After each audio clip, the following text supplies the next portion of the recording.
Bonjour et bienvenue à la critique exigeante. Pour ce segment, à la défense de, si on veut, à la défense de critiquer des œuvres. Je fais cette vidéo-là parce que c'est vraiment en réaction à la réaction de certains fans par rapport à des critiques tout à fait légitimes par rapport à la saison 3 d'Invincible, où c'était vraiment balayé du revers de la main, disant comme « Hey, si t'aimes pas ça, regarde pas, laisse-nous, entre nous fans, peu exigeants, apprécier cette œuvre-là et être heureux de nous dire que c'est trop de la bombe et c'est trop génial. » Et je sais pas, ça me désonne un peu. Donc je me porte à la défense de ça. Hein. La critique exigeante, c'est quoi globalement? C'est l'idée de on veut être exigeant envers les œuvres qu'on consomme parce qu'elle veut qu'elles soient le meilleur possible. Le mieux elles le sont, tout le monde va être content, tout le monde. Hein, on ne veut pas des œuvres compliquées, absconnes, etc. Non, on veut juste un produit bien ficelé. Hein, ça peut être abscon pour certains, mais c'est pas ce que moi je demande en tant que tel. Et c'est de voir les deux côtés de la médaille. Hein, souvent ils disent, ben, si t'aimes pas ça, pourquoi tu regardes pas? Et il n'y a pas entièrement une part de fausseté là-dedans.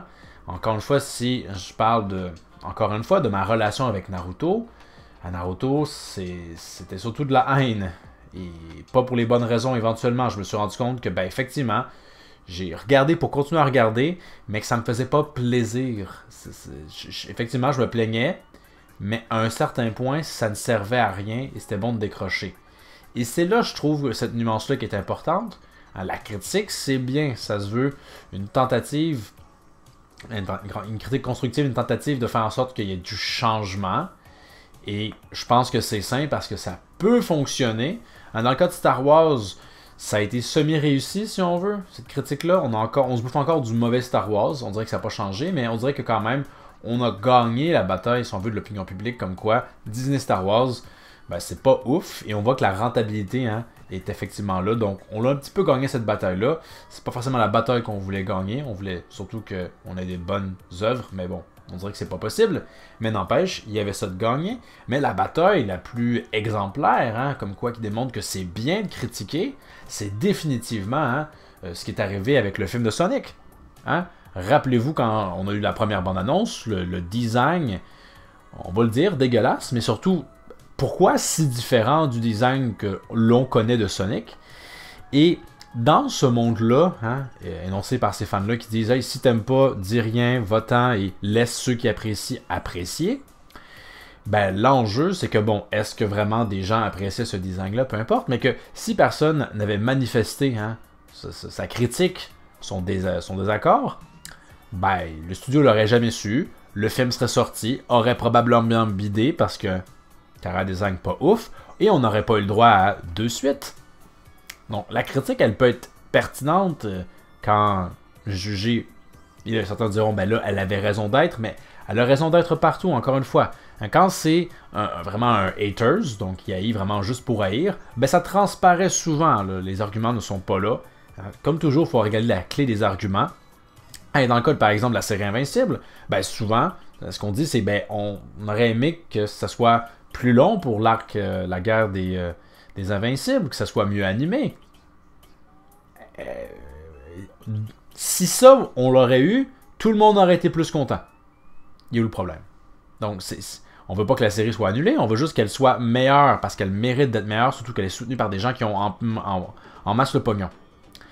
Mais, si effectivement la critique c'est légitime et que ça peut des fois changer les choses pour le mieux, c'est vrai qu'éventuellement, il faut aussi faire la part des choses.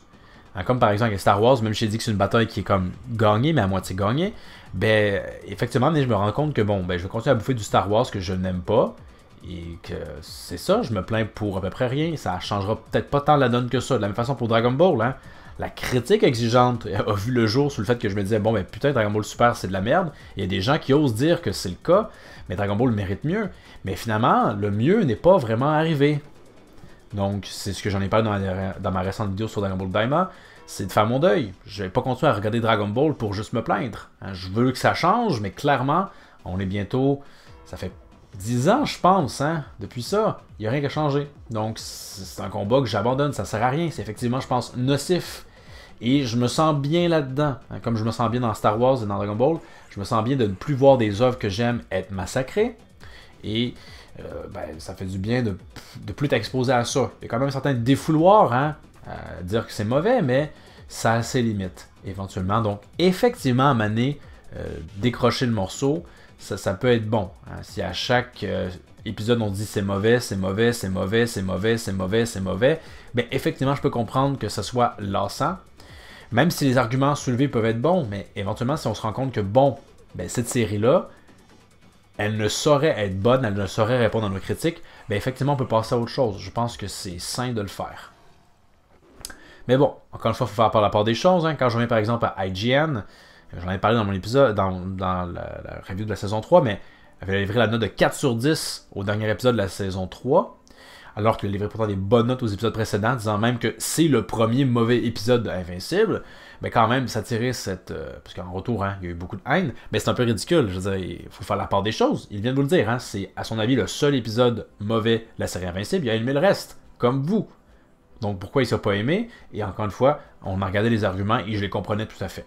Je trouvais quand même que 4 sur 10, c'est peut-être un peu violent, mais ça se comprenait. Donc, c'est de faire la part des choses, mais de ne pas oublier que cette critique-là, elle sert souvent à faire en sorte que, techniquement, hein, des maisons de production, des scénaristes, etc., regardent ça et se disent « Ah, bon point, on va peut-être essayer de faire mieux l'avenir, hein, développer davantage des choses, trouver un moyen que ça soit mieux animé, etc. » Donc, c'est une courte vidéo là-dessus, mais vraiment, je trouvais ça important, vraiment, ça me brisait le cœur de voir des gens vraiment mordicus dire comme « Ce qu'on a eu, c'est parfait et ça ne saurait être meilleur et vous êtes des rabat-joie de nous le dire. » Ben, encore une fois, on veut juste élever ça encore plus haut que c'est peut-être déjà haut. Hein? Bref, hein, je trouve justement ridicule que je pense que c'est Invincible qui, ou même Solo Leveling, hein, d'une certaine façon, qui pète des scores en termes d'agrégat par rapport à d'autres séries qui, à mon avis, sont bien meilleures, Fullmetal Alchemist, Breaking Bad, etc. Alors que, encore une fois, si on parle de Solo Leveling, hein, c'est appréciable, mais c'est un scénario qui est presque inexistant.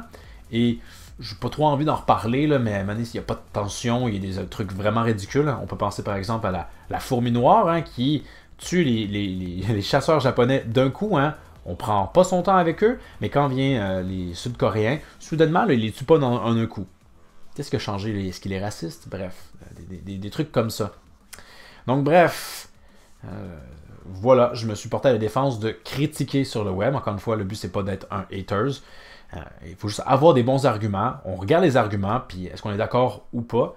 Mais que toute œuvre peut être perfectible. La question est, est-ce qu'elle pourrait être facilement l'être? Si oui, ben forcément, je trouve que c'est un drame en soi, quand il y a un potentiel qui n'est pas exploité à son plein potentiel. Donc, merci d'avoir regardé. N'hésitez pas à partager votre avis dans les commentaires. Est-ce que vous trouvez que c'est bon de surcritiquer des œuvres? Quand est-ce qu'il faut décrocher ou pas? Donc, vous pourrez m'en faire part dans les commentaires. Donc, merci d'avoir regardé et abonnez-vous. Et je vous dis à la prochaine. Critique exigeante. What the fuck is this shit? What the fuck is this? What is this? Is this supposed to be good? Is this supposed to be good animation? You know, I heard that the Invincible's animation was shit, but I didn't realize how bad this is.